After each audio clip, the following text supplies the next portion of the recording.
Okay, we are live. Eric should be joining us momentarily. He was having camera problems. I love technology, especially the matrix of technology failures when you get like 6 or 7 people together on Hangouts. Yeah, that can be very interesting. Congratulations, Heather. Oh, thank you. It's a relief. Less stress now. Well, it's different stress now. Yeah. Did Martin give you a very hard time? No, not at all. Okay, that's good then. It was very nice. Because you would say that right now. You can tell us the truth later. I'm in arm's reach, so I have to. Yeah, we'll get the truth later. All right. Eric should be showing up, but I think we can deal with the first item quickly, which is Heather has indicated this is not a great time. Yeah, usually. So I have this schedule where I'm usually commuting at this time every day on Thursdays. Like Thursday is the only day where I'm basically on a train across the country at this time every week. Okay. So, okay. Go ahead. I can do this time any day. So what restrictions do you guys have? Any other day. It's basically I can do any day at this time except for today. Usually today I'm not traveling. I'm going to stay in Lausanne tonight, but normally I'm traveling right now. Mm-hmm. Okay. How does Wednesday work for people? For me, Monday and Wednesdays are also possibilities. Okay. Can we all do Wednesday, second Wednesday of the month? I mean, I'm fine. Definitely Wednesday. I can. Good day for me. Okay. And Eric's here, so we'll check with him. Hey, Eric. He's coming live. Hey, Eric. Hello. We're just discussing changing the day. Is Wednesday, second Wednesday of the month? Is that okay with you? Same time. Same time. Let's see, Wednesday. I don't think that's going to work for me, only because every other week I have a work meeting, and I feel at this exact time, and I think it might sync up. I mean, we can also change it, and I can be here half the time. That's fine too, but I might have a work conflict. How about second Monday of the month? Yeah, that would work fine with me. Everyone else? Wednesdays are always fine. So. Monday. Oh yeah. I'm sorry, Monday. Monday. Sorry. Yeah, I can do Mondays. Okay. Second Monday it is then. All right, I'll make that change, and I'll do something that I've been planning to do for a long time, which is actually get us a calendar together so people can see when this is going to be. I'll put that in my list of items to actually get to this time. Okay. So hopefully you guys got the agenda. Even more hopefully, maybe some of you did the homework. I did about half of it, so don't feel bad if you didn't. But we've got the agenda here. Actually, I'm going to go to share my screen, I think, so we can go through this. Screen share. Okay. All right, so we have suggested agenda. So the first one, I think, is going to be it's going to be a bit of discussion. This one, we really need to figure out what we want to do with the backticks in string interpolation. Whether we want to, I want to push this through to a resolution, one way or another. What we can do, I think, at this point, is accept it as a SIP and give it a number and let it go to public review for a month. Or if we really don't believe it should go forward, we need to reject it at this point. Oops. So what do you guys, I know Martin had some reservations, and just to give you an idea of the current status of it, Som Snytt actually has a proposed implementation with a pull request that has been closed, but I think that one was closed. One of Som's was closed as not quite ready yet in the comments, but could be used, could be tested. So can I throw real quick a criteria? Because Sure. I think we should have an objective criteria for whether or not we accept it as a SIP slip, right? And I think that criteria should be: do we think it can becomes something that goes in. Like if we don't think it will ever make it into the language, that's basically what we're deciding. We don't have to decide if his implementation was good enough. We just have to decide if something like this could ever go in with work, right? Yeah. That's the decision we're making? Yes. I would say at this point this particular stage, and I'll figure out labels or something like that. This particular stage is whether this gets to be an official SIP with a SIP number, and then we can argue about whether it goes in. Right, so we don't have to argue specific details of the SIP and whether or not the SIP itself stands on its own. All we have to do is say the general notion of backticks supported. Correct. At this point, that's all we're signing up for. Okay. Cool. Then I have my vote ready whenever it's time.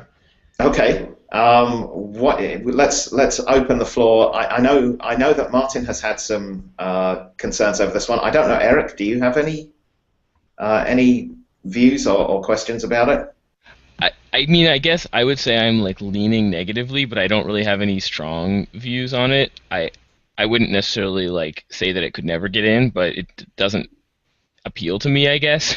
I don't know. That's maybe not a very positive way to phrase it. No, I know what you're trying to say. So, I mean, my take on it, and I'm trying to not. I actually won't vote, partly because I think at the moment this process needs to be.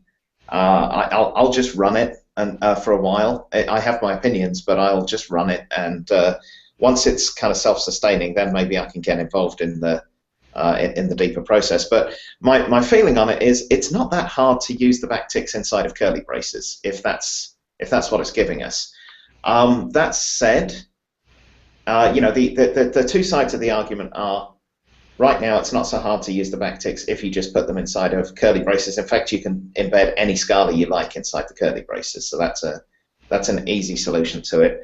The other side is Kevin and Som's side, which is it's the principle of least surprise. The fact that backticks work for identifiers and they're considered valid identifiers in Scala, but they're not when you're in string interpolation, is a surprising outcome.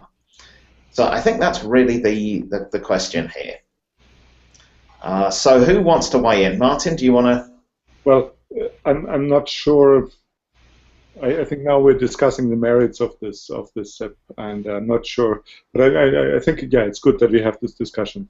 So I would actually take the principle of least surprise to go in the other way, so to the negative, to rejecting the thing, because I mean the fact is that identifiers in string interpolation are not normal identifiers. In particular, you can't use symbolic identifiers, you can't use underscore on the symbolic identifier, so all these things are excluded. So if you make them look more like identifiers, the exceptions become even bigger traps. So in that, faced with the fact that you can't make everything, you can't accept full identifiers, I think what we should do have a very restricted set, namely alphanumerics, and that's it, and stick to that. And I think Eric is right that, of course, I mean, one can always use braces, and that's not too much of a burden, I think. So if this was a vote for a SIP, I would vote negative based on that. Now the question is, do we want to be sort of formalistic and says, well, it has the format of a SIP and we'll accept it anyway to come into to be a SIP, and then in the final vote for acceptance or not, and unless something changes, I would probably vote no. Or should we say, look, we really want things that have essentially a good chance of actually being accepted, and therefore we want to concentrate on like SIPs that we will have a very high likelihood of going through. So I'm not really sure what we're voting about there. If it doesn't have a likelihood of making it through, I think we should vote no right now. I think so too, because otherwise there's going to be more resources invested in this, which doesn't seem fair if ultimately it's unlikely to get accepted. So I mean, and the complaint you have is actually on the general idea, not even specifics of the SIP. It's actually like the general notion of expanding what's handled. So that's actually a complaint that I would say is valid to talk about now and to evaluate. The question I have is, in this SIP that I read, and I might be confusing a different SIP, but there was one that talked about using $ as an escape for like quote characters. That is actually a separate. That's a separate implementation. It's the next one in the list, but it's obviously very related to this one. So, that was actually one of the questions: is do we keep these things separately? No, I think we should keep them separately because I think the backtick one is likely to not actually make it, and I think the other one has more likelihood to make it through. Okay. Personally, that would be where I would fall on the side of things. Yeah, I'd like to state my position on this stuff. I don't think this SIP is worth doing by itself. Like, if the $ changes were to happen, like I just don't think we want to tinker with the syntax of string interpolation over and over again. You enjoying my cat?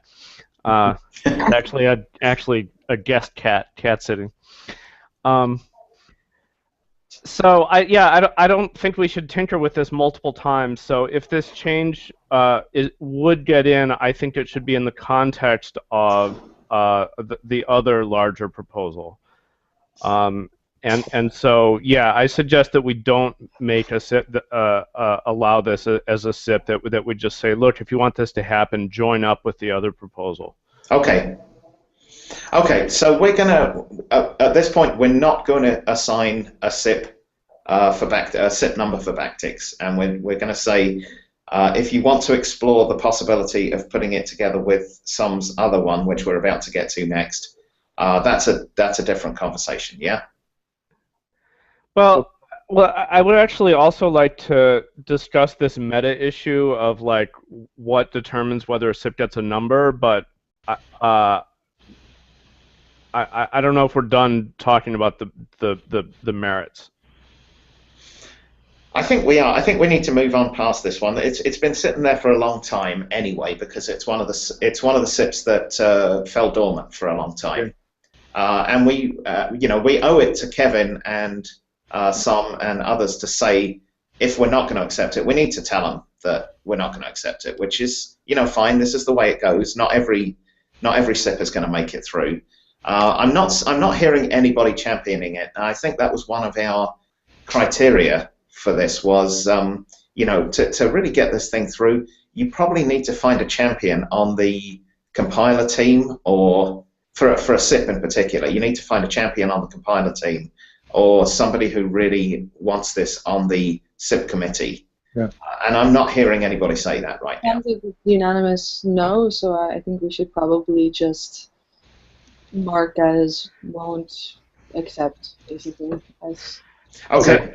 That seems like a reasonable basis for not even giving it a number. Actually, is just the lack of a I forget what the wording is in the process, but the lack of someone willing to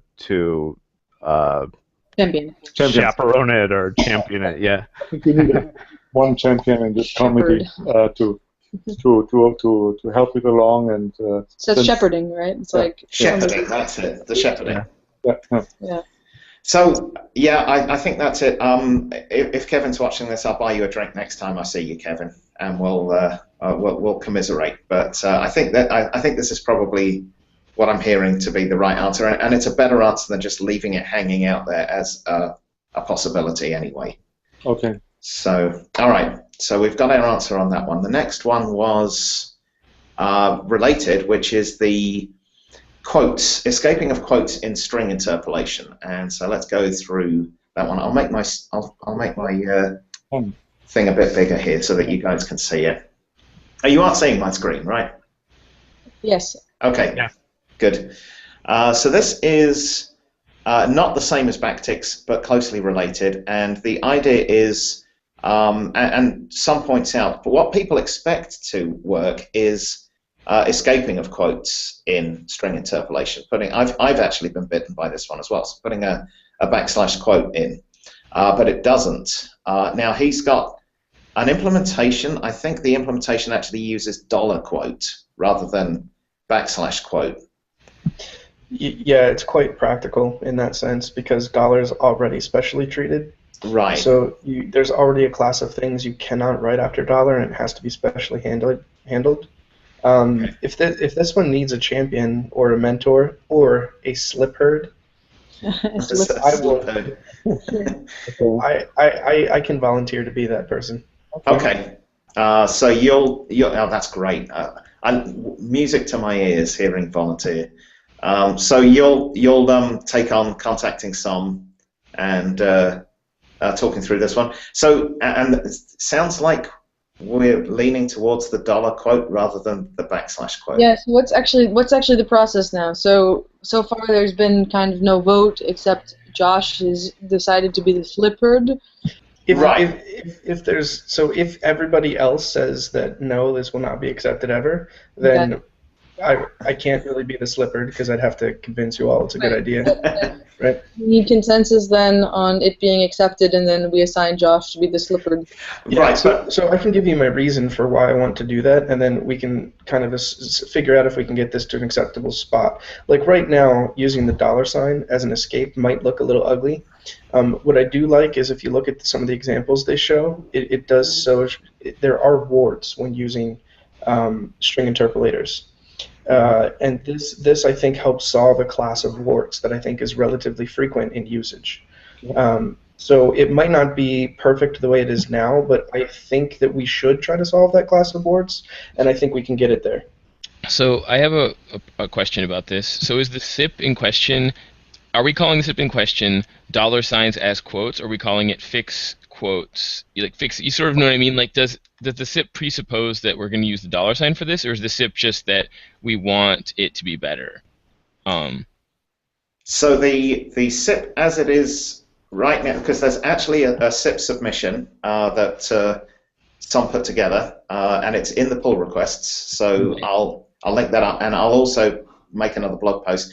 Basically, I think, and we're still kind of figuring and feeling this stuff out, but this is a vote for whether this gets a SIP number. Ignore the fact that it has a number on there right now. This will be to give it an official number, at which point it will go into a public review for a month, and people will have a chance to opine on it there. And then it will still be dependent on an acceptable implementation before it gets accepted. I think so. I'm asking what it is. This is the SIP that's been submitted is called Intuitive Interpolation Escapes. And so it's specifically about escaping the quote with $. That's right, yeah. And it's outlined here. String interpolation is a popular feature. Everyone wants to write hello / quote world, dollar world, but they can't. And Right. this covers the idea of using $ quote for that. And so hypothetically, if you wanted to try and fix quoting some other way, accepting this SIP is basically saying that, like, yes, we sort of would prefer to fix it with $ rather than some other strategy. I think so. Yeah, that seems to be it, because later on he talks about restrictions and the / there's admittedly a fairly far-reaching example, but / quote previously in raw, where you had raw hello / quote contains hell, that would have previously worked and now would actually fail to compile if it was using the / quotes. Can you see? Yeah, you can see this on my screen, right? Right. Yes. I don't think we're committing to that much by just saying yes, give it a number. I mean, Okay. it can change. Okay. Yeah, Great. yeah. I think we should actually encourage that too, like evolving the slip, and we should probably, after we give it a number, have a list of things we'd like to discuss and improve. But then I guess the the slippered would help develop that list of things. Yeah. Yeah. I can start curating. Okay, so then maybe this should be the correct process for every slip that we decide not to reject, that we would like to see evolve before eventually accepting. Maybe they should get some kind of slippered, whether it be on the slip committee or not. Yeah. I mean, not every. I mean, for example, async. Who is the SIP committee precisely? And I'm not sure anybody on the SIP committee could probably shepherd, anything that needs to be done to async in order, whatever. I think async is fine, but it's an example of maybe something that not everybody has expertise in. Right. I mean, this is going to be a longer term conversation, but obviously we want to grow external resources to do this as well because it needs to scale up. So right now I would say any of the core compiler team would definitely be acceptable as a slip herd as well. Mm. And in the case of async, of course, Jason is there. But we want to, grow external resources to become shepherds or slip herds in this case as well. So. Okay, so for this slip, then I guess what do we mark it as? We say, okay, you get, slip gets awarded number, whatever it is, 20. Yeah, it would actually be 26. So Som made a good guess on this one. Unlike earlier when there were about 5 different slip 24s or whatever. Okay, so static slip has number and slippered, and we revisit in a month, I guess. Yes, and we'll also put it out for public review as well. Okay. In that time. Okay. I mean, as always, and for this one in particular, it would be good to have a discussion of alternatives, right? Yes. Definitely. Yeah. Okay. I'd actually like to carve out time for the discussion. I don't know if we do that in this meeting next week and say, like, okay, I want to talk just about this SIP.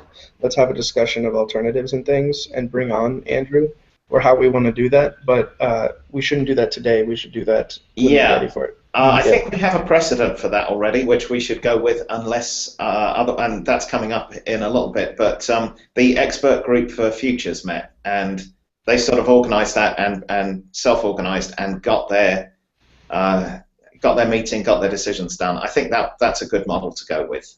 This SIP thing should be kind of the formulaic process of going through these things, and forming these little expert groups or implementation groups is probably an external concern to that. Also, we only have these once a month. That's kind of limiting in terms of progress. Okay, so we should definitely get an expert group together and have a good discussion over things that we need to see in the slip to get it to something we could accept. Okay, I will work on forming that thing up with Andrew. Thanks, Josh. All right. SIP 24 and 25 are the next ones. These are the repeated bynames and trait parameters, and I think Sept has an update for us on this.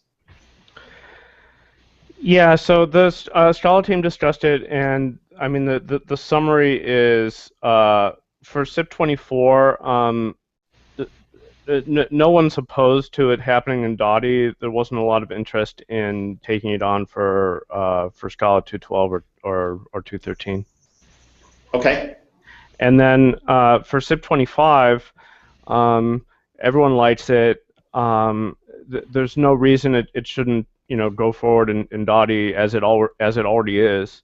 And there is a possibility that we would take it on for backporting to maybe 2.13 or 2.14, or possibly even 2.12 under an experimental flag.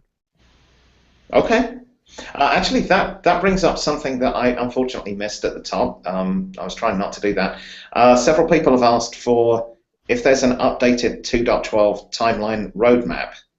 And if people are attempting to target 2.12 or 2.13 for SIPs and slips, do we have deadlines for them? The answer could be no right now, but if we don't, we should try and figure out what those are. We're still looking at early 2016 for 2.12. Now, if somebody was wanting to get something into 2.12, what would you consider the latest they could possibly have an accepted implementation? You don't have to answer now. This is a question. I don't really want to commit to that, except to say that the time is now. Okay. Right. On having this, to be talking to us, to be working on it, to be having it in motion. Okay. Fair enough. And 2.13 is still a year out, at least, right? Yeah. Yeah. Okay, so those are rough. Those are very rough. But okay, so sorry, back to SIP 24 and 25 then. So it sounds like 24 isn't going to or isn't going to make it, but 25 is for Scala. Is that right?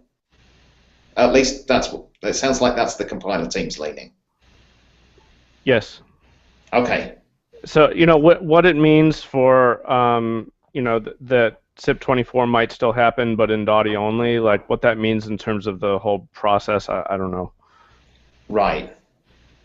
Yeah, because it sounds like it's important in DOTI as well, right?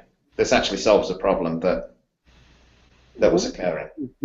Well, it's so the use case we had was for inline methods, but it's really a general thing to say. Well, if you want to do a call by name, why couldn't it be repeated? It seems a silly restriction not to have it. Okay.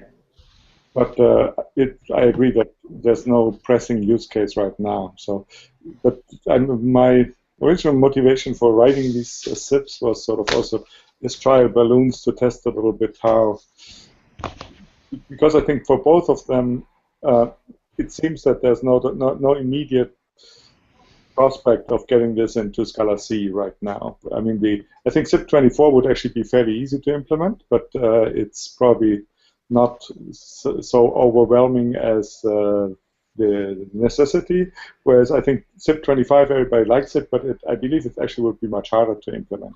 Okay.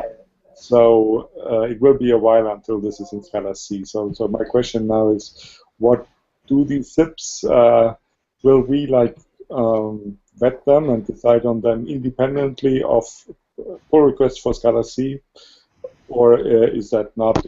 Should we establish a linkage here to say, well, as long as there's no prospect this gets into Scala C, we should either delay it or reject it. So that's why I put them up to just sort of test the waters a little bit. Yeah, I don't know what. Seth, do you have a compiler team angle on that? You guys are doing you guys are the feet on the ground, so. I would suggest that they both be marked as deferred. That's what was done with the if-then syntax SIP, which is saying like we're not saying no to this, but we're not saying yes either. Okay. Yeah. I think these things should have an implementation before they're accepted. I mean, you can give it a number, but I mean, before you mark it as like we're going to accept this, it needs an implementation. Yeah. And also, in terms of SIP24, I did have a quick comment.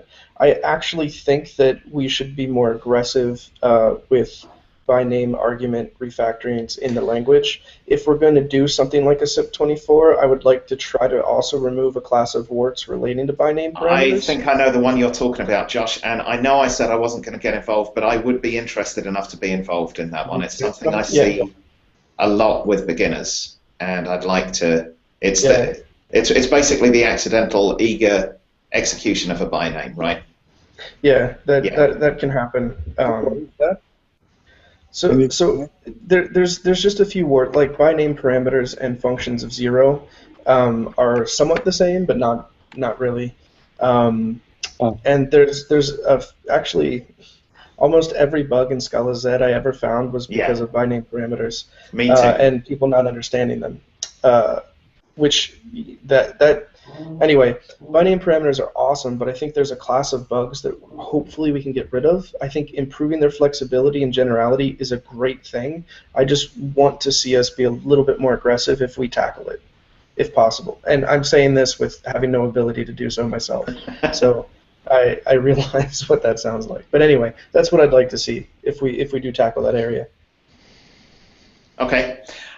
So for these ones, then, we'll mark as deferred, but open, and they already have, I think they already have tracking issues on the Scala slip GitHub stuff. So that what I'm hoping to get to, and we're starting to get there. Seth actually did this exactly right, and I was so unused to people doing it that I didn't even check the issues page where he'd added this stuff. But these issues are sort of supposed to be the project tracking for those SIPs and slips. So any changes, if you can just throw a couple of lines on the issue tracking in GitHub on Scala slip for that would be great. It's somewhere that we can go to, and we'll do that in a minute, where we can just see what the latest state of all the SIPs and slips that are in progress are for these meetings. Okay, Anybody got anything further that they want to say? Otherwise, we'll mark these as deferred but still open. Nope. Okay. Either that or everybody's like gone to sleep or is really angry and biting their tongue. All right. Moving on then. Slip 22. I still haven't. And actually, Seth, I've got an ask for you. If you talk to Jason, can you try and ask him how this is going? I've been unable to connect to him partly because of I think his time zone is almost exactly opposite mine, so I just never get to see him in the chats. And I've sent a few emails but haven't managed to sync up with him on this. So we just want to find out how this is going. But one of the things I did do was put in, converted this over from a SIP to a slip for Jason and Philip. So now we actually have our first slip that will be linked up from the Scala slips page as 22 async. And so what's done on this slip? Like, what's the? It's. Let me show you the. Let me show you the markdown. It's been around for a while. Yeah, I read this one years ago. Right. I was wondering what's the what is the to-do list on this one? The to-do list at this point, it's been accepted as a SIP for a long time, so we don't have to make that decision. And the fact is that it's entirely contained in libraries, so it really deserves to be a slip.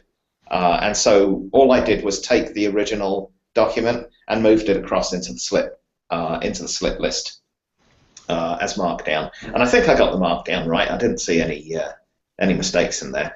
But it's using macros to provide another way of dealing with futures. I think it's from the C# world. They do stuff like this. Yeah. It is. But I mean, this is actually pretty well vetted, I thought. I mean, at least it was. I mean, it's got this implementation that, as far as I understand, is rather solid that people use. Right. Bugs. I mean, it's pretty solid. So in the meta world of actually debugging and figuring out our slip process, this one is a great candidate to actually close out a slip now and incorporate it into.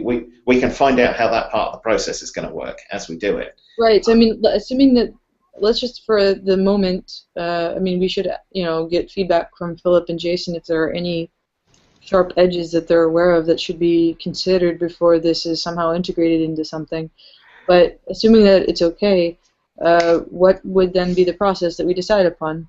I think that maybe Seth, since you have a clearer idea of what Adrian's policies are, I mean, what does this mean? Does this obviously keep it in its own module, but does this go in the distribution, or what happens? What does one do with this? Yeah, I don't know. I may have missed some previous discussion on this, but I mean, this is my big question about this: is why does this need to be in the standard library at all? I feel like it's doing fine as a module. It's under the Scala organization on GitHub. I think it has some users, but it's not incredibly widely used. I don't know what Adrian thinks, but I feel like it's fine. I don't see that a change is needed. Okay. So if I can throw this out there, I think for this class of thing, there should be maybe a faster process than the standard library. I don't know, because it will relate to the proposal that I have in, which is to migrate something out of the standard library and into a module. I think that if we light this up, this slip, what happens is the async module should basically be released with Scala at the same time. Using the release process Scala has. It can have its own release schedule just like any other Scala module. It's now blessed, right? It's part of the official, here are the set of modules we release every time we release Scala. We keep it up to date with 2.12, et cetera, et cetera. Is released with the standard library like that, or? Kind of like that, yeah. So are we talking about some kind of standard Scala module improvement process, a SMIP perhaps or something? Well, Gotta stop this work. It's work. Yeah, I do think we need. I think we need a process of removing things out of the standard library and moving them into modules. I think that that's going to be a necessary thing. I like the fact that this is a module and should remain a module always, does not go into the standard library, and that we say, yes, this is something that every Scala developer should be aware of. So perhaps what we're lighting up is it can be part of scalalang.org documentation, right? That sort of thing. So it's not just that it's a module, it's that it's a Scala module, right? It doesn't come with a distribution. You always fetch the jars separately, but it appears in the documentation as being basically what? As being something in the Scala domain, or it's the same as, like, you click on a button that tells you how to use Scala macros. You click on a button that says how to use async library, and that'll tell you how to get it and all that. But the other thing about distribution, that's a fun story. We don't have a canonical distribution, right? Sure. We have the command line thing that we could include it in, and then a whole ton of people just use Maven, where that would not be the case, right? They don't get it. So that's another meta point we could discuss. Yeah, and just to throw another one in there, a repeating request, and I haven't had the bandwidth to seriously consider this one yet, but a repeated request is that we actually have some resource as part of the Scala Lang site that talks about not necessarily core libraries or even blessed ones, but just well-known ones, so that people, when they're looking for a library that does REST client calls, they have a list of possibilities that they know where to go and look at. Yeah, we need something like a hackage, to be honest. Yeah, I know it's on the list. It's just there's an overwhelming amount of stuff to do, and that's nice to have. I mean, I fully agree on that front, because it allows you to know what's popular in the ecosystem, and you don't have to use Google and Stack Overflow to try and find out about libraries. Right. So I agree. I guess I think that's an important concern, and I think that's something we should discuss. I don't know if it's necessarily. Maybe this is something else we can break out into a separate meeting sometime. I'd be interested in this. I think. Likewise, I think though that my main question about this specific SIP and the process is this. Okay, it's solid. Let's accept. Then you put the accept stamp on it. What does that even mean? It means, in this case, you're a good library. Well, now, does it not mean that it becomes like parser combinators, for example, a separate library, but still available through the core? Sure. I guess I should just. It's just funny because it's almost like extra overhead for us that we like. I mean, we didn't really spend much time on this, but I mean, it's almost like, good job, you're solid, and stay where you are. I don't know why it's even a part of this slip process then, because it's almost like this. I don't know what the slip process should be then. What are we accepting it into? They don't get the first prize slip ribbon unless they go through the process. Exactly. We can send them slip. I mean, I am concerned about the long-term support. Like right now on async, I think everything is fine. We have Jason to work on it.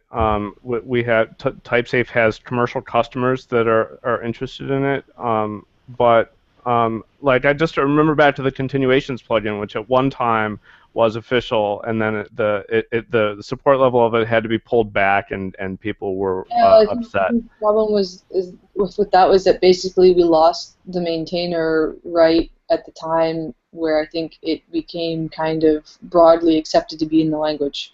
So I think that was just kind of an organizational glitch, and we didn't have any sort of process at that time for adopting things into some sort of okay status, right? Nothing worked through. Yeah, well, I guess what that means is we actually need a way to make modules not okay anymore. I mean, the beauty of the continuations plugin was it was a plugin. Except basically the continuations plugin wouldn't have gotten through with the OK stamp, I think. Even if it did, the fact that it was relatively self-contained was nice, because when we had to drop support for it, it was a separate thing, right? You obviously knew whether you were using it or not. Oh yeah, absolutely. So right. I think. I guess all I'm arguing for is perhaps a clear definition of what happens when a SIP gets accepted. If we can define that somehow. So I think the thing that should happen for modules is if you're accepted as a slip, it just means you're recommended on the Scala Lang or If you website. end up eventually developing kind of like a package, then what's the point? Then the public will say which are the libraries that people, find more. I mean, this is a temporary solution, right? If we had a package, we wouldn't even be having this discussion. It wouldn't matter. Okay, that's the question. This may be, yeah, so... Solution? Yeah, well, the solution is, I mean, it's been, what, 5 years since we started trying to build a package in the community, and so far no one has found time to finish it. Yeah. So the likelihood we end up with a package, given our infrastructure, is low, mostly because we're using tools not designed for that. I guess the weird, perhaps not democratic thing that we're doing is that we're blessing libraries now. Yeah. I think slip is still going to be necessary for example, and we're going to talk about it in a minute, fixing things that are already in the core libraries. I think that's very important, but I think when it comes to adopting new libraries, and given that there is a very staunch support behind not adding any new not taking something that is currently a module and adding it to the standard library or distribution, I think, given that that's our stance, then I think it's a little bit weird to be even putting new libraries through the slip process. I think fixing existing libraries is a good idea, but new libraries, always leave them as modules. Why not? Yeah, so I think in that sense, what makes sense to do here is to say, yes, async, you were awesome. Thank you for making a slip. We're going to reject your slip because just stay being awesome where you are right now. Like you don't need to come into the standard library to be successful. So right. So you define the slip process as being specifically pulled into the standard library. Or to pull out of the standard library. Okay, fine. Pull out. Yeah. But it means standard library inclusion is what I'm saying. Yeah. It means touching the standard library. Yeah. So just to complete the thought arc on that, because I've been along this route before. I agree on this one. I think that there will be, that as well as fixing standard library stuff, there will be cases where additions to the standard library are desirable, and one of those, although it's really early days for it, so there's nothing, this is not like a loaded, this is going to happen or anything, but validation, I know, is of interest to the actual compiler team. So that would really imply that it would have to go into the standard library. So if there was a validation option that everybody liked, that would be an addition to the... Well, sure, then that would fit into the slip process, but I guess what I'm saying is if I want to add, for example, if today I wanted to add the futures library, I guess that would, given in 2015, we would probably always keep that as a separate module, because why not? Okay. All right. So I think that's my question. No. I'm not making a judgment. I'm asking. I'm not sure. I'm not sure about this whole thing because I completely agree that we want to modularize the standard library, but then the question is, should we? What's essentially the scope of the slip process? Just the core, which will be minimal, which will be very small, and we don't care what else is there, or would we also? Will there be sort of a modularized distribution that we have now, right? So that means that if things are not in the standard library, are they still part of a distribution, sort of a batteries included thing or not? I think there should be. So probably. So. Yeah, but do you want to add more to that batteries included thing? So let's say Scala XML or Scala Swing, they are modules in the distribution. So the question is, are they part of our job in the slip process, and other modules in the distribution that would end up like that? I would. So be against Josh's vote is to restrict it to the standard library. Am I wrong? Well, okay. So here's what I'm going to say. I think we should decide whether or not we give someone a GitHub project in the Scala domain, because that is essentially blessing them and calling them some sort of approved thingy thing. Like, we like this design. I think going through a slip process to get a Scala domain kind of makes sense. It might be a lot of work, but it says, okay, this is a module we're going to bless and allow you to work on in the Scala org. That's cool. That's a good idea. Beyond that, no. So if this proposal is we want a Scala domain, cool. Okay. You got it. Right? If it's we want to be part of the standard library, no. Okay, I like that. It's quantifiable. But what about distribution then? Because I mean, That's where everything gets fuzzy. Like, do you right, this is distribute the it? batteries included business, Yeah. right? I'm more of a fan of batteries included myself. I do realize this is a tax on infrastructure. So there's basically three options, right? but the One option is Okay, go ahead. one option. So I mean, just to try and simplify what the fate of something that's accepted could be, right? Option one is standard library. This would be like validation, for example. Option two is distribution. So this would be like Scala XML being basically sharded out and put into the distribution, but not in the standard library. Well, okay, whatever. And then option three is what precisely? Just be given a Scala like domain space, but not be in the standard library or distribution. Yeah, like Scala pickling, essentially. Okay. Okay.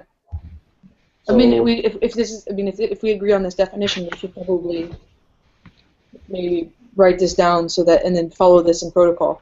Right. Yeah. Yeah. And then similarly to what Josh said earlier, then it sounds like there would be a slip process to get your project put under the Scala banner. But then if you still want to get distribution, that might be another slip process to then say, we think this should be distributed in this way, batteries included, great. And then if you wanted it in the standard library, that would also then be a different. Yeah, I kind of like that. Those could just be graduations along the scale, right? You can have a slip like 16 and then like put it up for being in the distribution after 6 years of being right. Yeah. Speaking of cats, when is that one going to be approved to have a Scala/cats? Anyway. Oh, geez.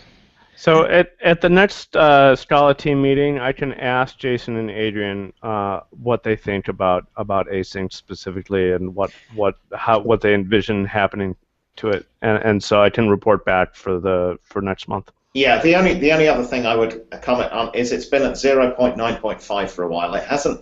I don't know if we want them to label it a 1.0 release before we accept it, whether that's just a kind of form thing that we do, but it's sort of in that limbo of it's sort of from the numbering you get the impression it's sort of ready but untested or not quite there yet.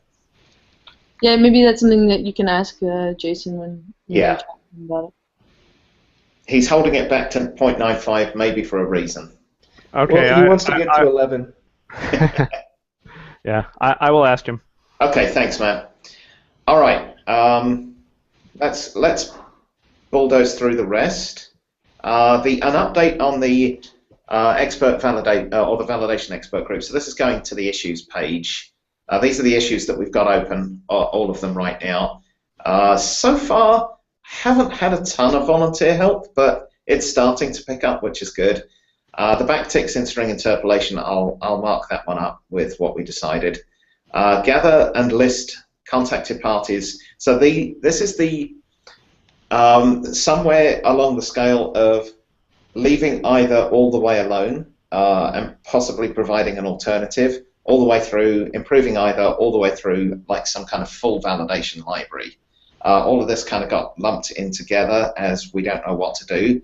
And Bill Venice has taken on the leadership of an expert group, at least for formation of it for now.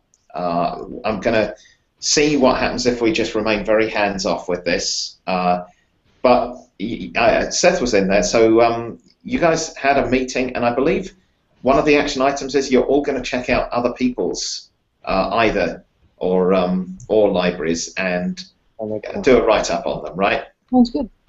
Yeah, Yes. We agreed to do that. Okay, was it? Oh, both of you guys, Eric and Seth, were on it, right? Yes.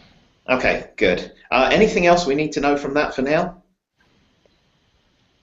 I guess the one thing I will say is I think the mood of the group was very much away from trying to improve either. That was just sense. I mean, that's not like a determination, but in case you wanted to know which way the winds are blowing, that's sort of the mood. No, that sounds good. And in fact, the meeting was conducted on Hangouts on Air, right? So there's a link, I think. Yes, there's a link to the video recording. So anyone who's interested can go and watch that meeting as well. Okay, cool. So that's good. So even the idea of possibly having an implicit that you import to write bias things, that was sort of not. It was not very popular, no. Okay, yeah, just interesting. All right, good. Anything else on that one for now? That seems to be ticking along nicely, which I'm happy about. You know what would be, I mean, I know you just kind of suggested this exact same thing, but I'm going to just repeat your own suggestion and add on it maybe, but like, if what would be maybe useful for a public discussion, like I said, write up comparing all of these different, you know, either or validation and whatever, but I mean, maybe something that's like short enough where it's like really 2 paragraphs and 2 examples or something, like a related work section kind of in like a paper or something like this, where you have really just the essence of the major differences, the major benefits, the major drawbacks, so that at least you could throw this in one place so that people can read it and then, you know, think about it, something, you know? I mean, I don't know. I think that's a great idea, and I think we could make that probably a work product after we, because like the sort of thing we're doing now is investigation of like what the different ones even are, and I think maybe the next step would be that synthesis that you're talking about to then summarize. Yeah, that's the goal. Okay. And this, I'll just say, this is a very healthy looking issue as well, with lots and lots of information about what's occurring on it. This is what I was hoping we'd see, is sort of a project trail through the issues page, discussing what's going on. Okay, and then we've got 2 new real slip submissions to discuss. So these would be the first slips that we've actually had put into the slip process. So there are 2 of them. One of them's a bit bare bones. It is the adding a Scala.io.target. So we've got Scala.io.source. This would be adding the writing equivalent of that, and it's outlined here. It's a pretty short proposal, so we can definitely ask for some more details from Omid. So it sounds like we probably need a few people to focus on this. So I mean, ask, for example, John, given that he's kind of I/O library man lately. Maybe he's a good guy on, you know, the side of kind of working out whether or not it's a good suggestion, or I don't know. Yeah, I think we need a champion or a slipper, essentially. From my standpoint, I actually don't want to encourage people to use source quite yet. Just I wondered that. That is a question, right? So many people pick it up though, because it's the only thing in the standard library that does I/O. Yeah. I think, like, I don't want to discourage this slip, because I think we do need to do work there, and anything you do there is an improvement. But I'm just, you know, if you were going to touch that area of the library, the first thing I would do would be to fix up source a bit. Do you think it would be worth asking the proposer to like generalize the slip to be like flesh out and improve Scala.io, basically, which would include target, but would also include improving source? Because I agree, I never use source, and I tell everyone not to use it, and I sort of had always assumed it was going to be deprecated at some point. So exactly, yeah. So I think we should do that. Source should either be something that we deprecate or we make acceptable and okay. It's a good point that you like lump this all into kind of like one work package. The only problem is that we might lose volunteers then. If this guy is like, yeah, but all I want to do is touch target. Yeah, but so I guess the problem is we should tell him, like, if you add target and it has the same flaws as source, we're not going to accept it. Yeah, okay, that's a good point. Actually, can one of us actually provide that feedback to this guy right now? I'm doing it right now on the review here. I might as well capture it as we're going. It is unlikely to be accepted. However, the idea of reworking source in addition has some favor. Does anybody actually want to go and say if this is done, they would champion this? I think we still need to find a champion, basically. Okay. Yeah, I don't want to champion 2 things. I'm more than happy to push through I/O fixes, just because I've always been interested in that, and I've, you know, maintaining SBT has led to a lot of I/O learning. But yeah, just the level of I/O changes that I think we need are big. So, but I'm not going to volunteer because I already volunteered for one. Do you think it's worth reaching out to people who might be interested? For instance, like I know Howie has his own thing for Ammonite that does I/O, and obviously the design wouldn't work here, but he might be interested in working on it. I think there are other folks who might be interested too. We could reach out to. Right, it might be worth building like a little Yeah. expert group again. Yeah, I've just put that down there. Maybe a good target for an IO expert group. And Heather, who was it that you said? John? Well, I first said John. Done pretty good. Oh, John Pretty, of course. Yeah. John. Sorry, No, John no H. with no H. Yep. Yeah, but Martin brought up Jesse Eichler. A-E-I-C-H. Jesse. Sorry, say that again. It's a bit faint. Jesse Eichler, I-E-I-C-H-A-R. He's actually, I think he's still in Lausanne. Yeah. Okay. He's in Lausanne. Oh, really? Well, he was last time. I had no idea he was in Lausanne. Yeah. All right, so I'm going to comment on this. It's a bit terse, but it gets facts out there. So Wait, there's one other suggestion. Who was it? I suggested Howie Lee. Yes. Oh, Howie. H-A-O-Y-I. H-A-O-Y-I, and then Lee. L-I. Yeah, got it. Howie Lee suggestion. Yeah. Okay, so that's good. Omi had the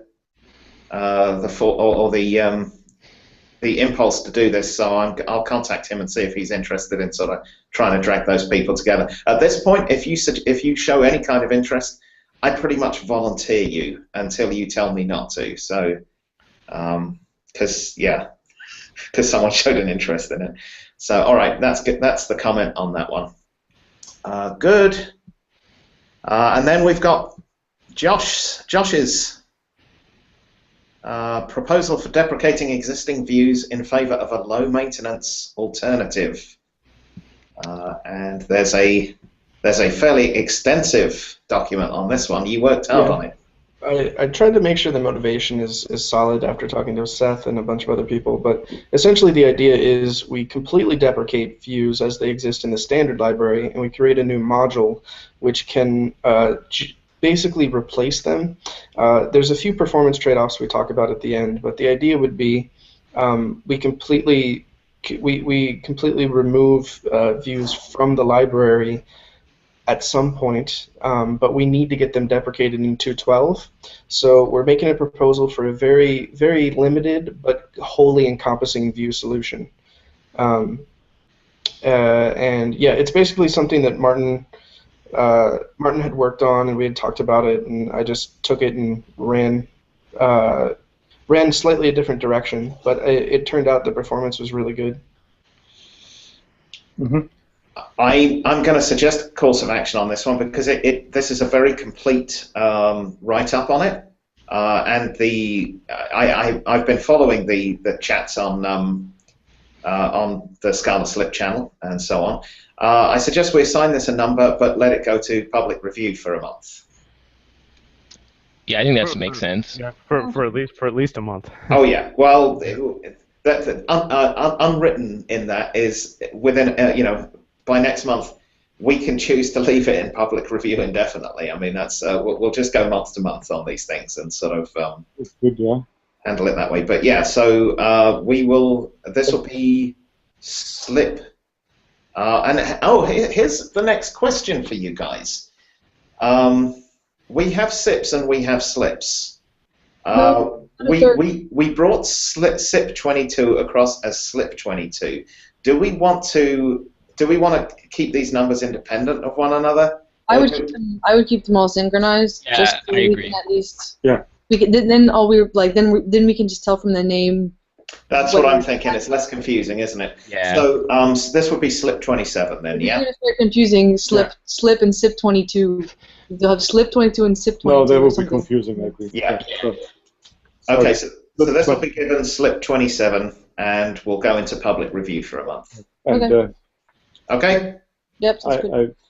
Josh, I wanted to say I really appreciate the effort you put into this. That's really great that someone tackles a big open sore in the libraries like that. Yeah. I put down lots of comments an hour or two ago, and we can have a discussion. But I think in general this is good that you tackled it. I think we're gonna start. I'm gonna contact like a bowling trophy kind of manufacturer, and then make maybe like library trophies, but leave the little bowling man on the top. And we can just give me your address. We can mail them to you eventually. We can say like awesome library fixer, something on the trophy. That's such a great plan. I have to say this is a like a reference example of how to write a slip as well. If anybody asks me what a slip should look like, I'm just going to point them at this one. I followed your reference example. Yeah, but this is compared with the target one, which we're not down on people for giving it, but this is an appropriate amount of detail and thought to put into a slip proposal. So very good. Also, all right. I mean, the authors on there, there's only 2 of us so far that have contributed directly to the document, but Rex Kerr should really take a lot of credit for finding a lot of the, or for having lots of useful discussions with me on trade-offs. So, I should probably just throw his name on there. Yeah. Okay. So I'll put these into the that's the. Oh, and Seth, actually, because Seth's the one who said, I think you're wrong on memoization. I'm like, no, I'm right. I'm just not describing it correctly. Okay, so on the conversation, which is also very extensive already, this is a very healthy looking, again, a very healthy looking discussion. Slip committee, assigned slip number 27, will open to public review for at least 1 month. Suggest Rex and Seth included in document owners. Anything else? No. No, my main, I don't know whether we want to go into details. My main wonderment, puzzlement was what to do about zip, because it seems like if you have a fold-based implementation, you can't really do zip properly, right? Yeah. Well, what I did was I just looked at what we do in the collections library, and we will literally, when you do a zip, we'll take one side and we'll memoize it, and then we'll do the zip right through the fold. So I think that that's an acceptable solution. It has a lot of the same trade-offs as we do now. You'll notice I call out that if you are doing folds, sticking with iterators is generally better, just as a solution. Or sorry, if you're doing zips, sorry. It's generally better to stick with iterators. I'm more than happy to hear other ideas. The stuff I've been playing with is far too slow to actually be worth implementing. The memoizing actually isn't, it's what we do today for this class of problem.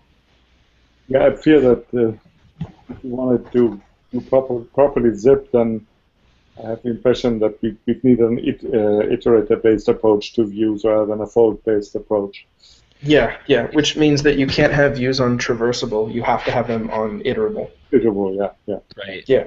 And we'd have to check the performance implications of that. I think if we're honestly, but I think that those are good things to add. I also think that this doesn't prevent that from occurring. I think we might want to investigate the iterator, what am I trying to say? The design space of using iterators. There are methods that we should be adding to iterators, or that we should figure out a way to get on there to actually bring the APIs on par. Yeah. And vice versa. For instance, group by exists only on collections, not on iterators, but grouped and what was it? Grouped and there are some things which exist only on iterators, which is very annoying. Yeah. I think we could improve the parity. This one is very specifically, we have to make changes now for 2.12, and if we don't get the existing views deprecated now, I think we're in bigger trouble. Whereas adding functionality to iterators, I think, is something we can do. That's a lot easier to get through, I would say. Let me ask a question. I mean, would it be possible to agree? I mean, because I don't think getting agreement on deprecating views will be hard, even if we don't immediately have a replacement. I mean, is that not feasible? It seems like it might be smart to just agree right now that we're going to do that for the 2.12 release. Whether or not this is finished. Why would we? So there is generally a policy to not deprecate things unless you have a replacement, and that's okay. So. Okay, so I'll put down I won't make anything other than to suggest that interested parties should meet and discuss deprecation of 2.12 of views in 2.12 as a pre-step. Because for that proposal, would it have a chance to get into 2.12 actually? I mean, if Josh's thing worked out fine, would there be a chance to roll this into 2.12, or is 2.13 the earliest we're looking at? Sept. Good question.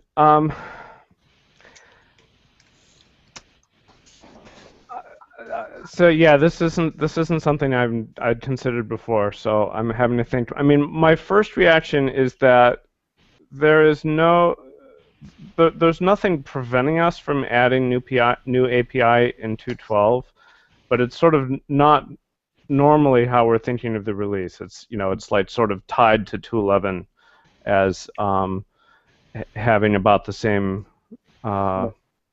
Hey, but it's amazing to release something new for once in a while, because we haven't.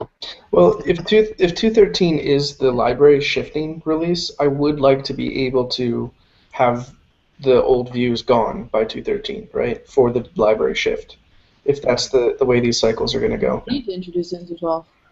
Yeah, then we need to deprecate them in 2.12. Yeah. Right. Like that's the primary reason I rushed on trying to get this as fleshed out as possible. So just to be clear, I'm absolutely in favor of deprecating the views in 2.12. I would go farther than Martin and deprecate them regardless of whether there's a replacement. I think they should have been deprecated years ago. Right. My only concern about getting a replacement into 2.12 is just that there isn't that much time left, and I'm very wary of rushing something in which then we're saddled with compatibility guarantees, for years afterwards. Why not just put it into the slip process, develop something, and then maybe it gets accepted into the distribution or something eventually. Here's what I'd like to see, honestly. We've deprecated things and moved them into modules in the past, right? Scala XML, right, got moved into a module completely. Yeah.